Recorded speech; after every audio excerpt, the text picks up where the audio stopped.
රියදුරු බලපත්‍රයක් නොමැති වීම නිසා රථයෙන් නොබැස හිමරු වරක හිරුෂි දෙසද වරක පොලිස් නිලධාරීන් දෙසද බලන්නට විය. ඒ සොර බලලකු පරිද්දෙනි. දැන් අර මනුස්සයා කීව නේද ලයිසන් එක අරන් බහින්න කියලා. හරි අපි හිමරු පරක්කු වෙන ඔෆිස් යන්න.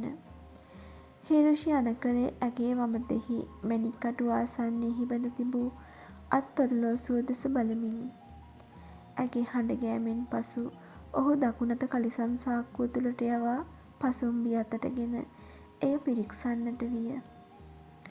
ඔහුගේ ප්‍රමාදය දුටු හිරුෂිද තම දෑස් පොලිස් නිලධාරීන් වෙතට යොමු කර අනතුරුව හිමරු දෙස බලා "ඇයි ලයිසන් එක ගෙනත් නැද්ද?" යැයි විමසීය. මෙහිදී ඒ රැගෙන නොපැමිණි බවට පවසා මුසා පැවසීමට නොසිතූ බැවින් ඔහු ඇය දෙස හොරහින් මෙන් බලා "මට ලයිසන් එකක් නෑ මැඩම්" යනුවෙන් පැවසීය. "වොට් හිමරු?" හිරුෂිගේ දෑස් විශාල වී අනතුරුව ඒවා දිදුලන්නට වූයේ මධ්‍යාහ්නයේ රැළදෙන සූර්යාගේ රැස් කැරැල්ලක් පරිද්දෙනි. "තමුන් ගැන මම බලාගන්නම් ඉඩියට්" යැයි දත් සපා පැවසූ ඇය අනතුරුව කාරයෙන් බැස පොලිස් නිලධාරීන් වෙතට ගියේ තම මුදල් පසුම්බියද සමගිනි. නිලධාරීන් හට යම් අල්ලස් මුදලක් ලබා දී ඇය සියල්ල නිරාකරණය කරන බවට හැඟී ගිය බැවින් හිමරු අසුනකට ඇලීමෙන් නිසල්මනය සිටියේය. ගැටලුවක් ඇති නොවන ලෙසට සියල්ල නිරාකරණය කරගත් පසු හිරුෂි රියදුරු අසුන පෙදෙසට ගොස් හිමරු දෙස රවා බලා කතා කළාය. "බහිනවා ඉතින් තවත් කේක් ගෙඩිය වගේ ඉන්නේ. ආයෙමත් ඩ්‍රයිව් කරලා තවත් සල්ලි පූජා කරන්න ඕනෙද?" කළ යුත්තේ රියදුරු අසුනෙන් මාරු වීම වුවද ඔහු රථයෙන් බැස ඇය දෙස බලා සිටියේය. "මං ගෙදර යන්නම් මැඩම්. ඇත්තටම මට මේ ජොබ් එක 5000ක් දුන්නා" ඇය දත් සපා පැවසීය. "මැඩම් අර පොලිස් කාරයෝ දෙන්නට 5000 ගානේ දුන්නා. සල්ලිත් දීලා බේරත් ගත්තම ගෙදර දුවන්න. ඉඳලා හම්බ වෙච්ච ජොබ් එක නම් පුදුම කරුමයක්" තනිව පවසමින් පැවසූ ඔහු කාරයෙහි පසුපස අසුනට ගොඩවීමට සූදානම් වුවද හිරුෂිගේ අණ කිරීමට අනුව ඉදිරිපස අසුනට විය. "ඇයි මට බොරු කළේ?" මද දුරක් ගිය පසුව ඇය විමසුවේ කේන්තියෙනි. "ජොබ් එක නැති කරගන්න බැරි වුණොත් මැඩම්" හිමරු මද යටහත් පහත්කමක් පෙන්නන්නට විය. "තමන්ගේ දේ කරගන්න ඕනේ බොරුවක් කරනව නේද?" "එහෙම නෑ මැඩම්. මට ජොබ් එක ඒ වෙලාවේ ගොඩක් වැදගත් වුණා. තව මොනා බොරු කියලත් දන්නේ නැහැ" යැයි පැවසූ ඇය ඔහු දෙස බලා "ඒ වෙලාවේ ජොබ් එක එච්චර වැදගත් නම් මොකද දැන් ඒක එපා වෙලා වගේ හැසිරෙන්නේ" යැයි විමසීය. හිමරුට සැබවින්ම රැකියාව අහිමි කර ගැනීමට වූයේ බලවත් උවමනාවකි. ඔෆිස් එකේ ඉන්න හිතුවේවත් නැති තරම් නපුරු මැඩම් කෙනෙක් නම් කොහොමද මැඩම් ඔලුවක් තියන් ජොබ් එක කරන්නේ?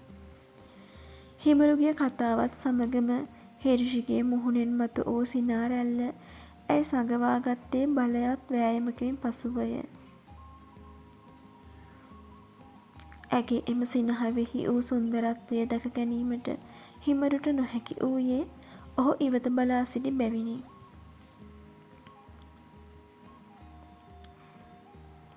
"නපුරුයි කීවේ මන්ද?" ඇය විමසූයේ බොහෝ වේලාවකට පසුවය.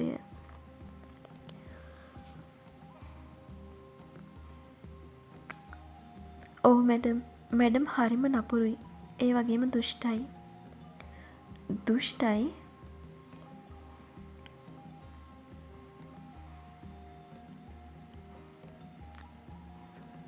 "ඔව් මැඩම්. මැඩම්ගේ වයසටවත් මූණටවත් ඔය නපුරුකම් ගැලපෙන්නේ නෑ" යනුවෙන් පැවසූ හිමරු එක් වරම කතාව නතර කළේය. ඒ එවැනි දෑ පැවසීමට ඔහු බලාපොරොත්තු නොවූ නිසයි.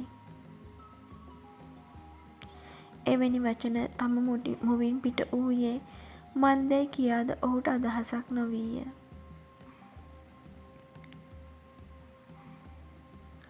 අනතුරුව දෙදෙනා අතර වූයේ දිගු නිහැඬියාවකි. එකී නිහැඬියාව තුළ හිමරු ගල්ගිල්ලක් මෙන් සිටි අතර ඔහුගේ සිතුවිලිද හදවතද ගල් ගැසී තිබූ පරිද්දෙනි. රිය පැදවීම හැරුණු කොට හිරුෂිගේ ස්වභාවයද ගල්ගිල්ලක් මෙනි. නමුත් ඇගේ සිතුවිලි හෝ හදවත ඊට අනුකූලව නොතිබිණ. ඇය තම වම්මැස කෙළවරට හසුකරගත් මේ අරුම පුදුම තරුණයා පිළිබඳව සියුම් නිරීක්ෂණයක යෙදුනේ ඔහුට නොදැනෙන පරිද්දෙනි. තමා නපුරියක බව ඈ දනී. තම දුෂ්ටකම්ද ඈ හොඳින් දනී. නමුත් කිසිවකුත් කිසි දිනක ඒවා ඍජුව පැවසීම හෝ විවේචනය කිරීම නොකළ බැවින් ඒ සියල්ල පැවසූ හිමරු අරුම පුදුම තරුණයෙකුයි කියා ඇය සිතන්නට විය. කාර්යාලය වෙතට රිය ධාවනය වන අතරමඟ එක්වරම එය හැර වූයේ වෙනත් මාර්ගයකටයි. අනතුරුව එය මනරම් අවන්හලක් ඉදිරිපිට නතර විය.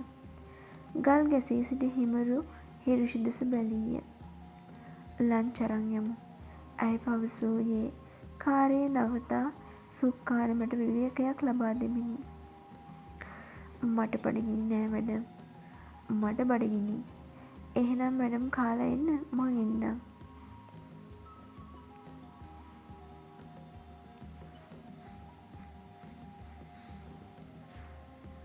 විශ්වාස නෑ මට. මං එන ටිකට කායෙක් කෑලි කරලා විකුණලා තියෙයි. මැඩම් හිතුවද මං පංචිකාවක්ද කියලා? යම් මාත් එක්ක කන්න බැරි නම් මං කන දිහා බලන් ඉන්න.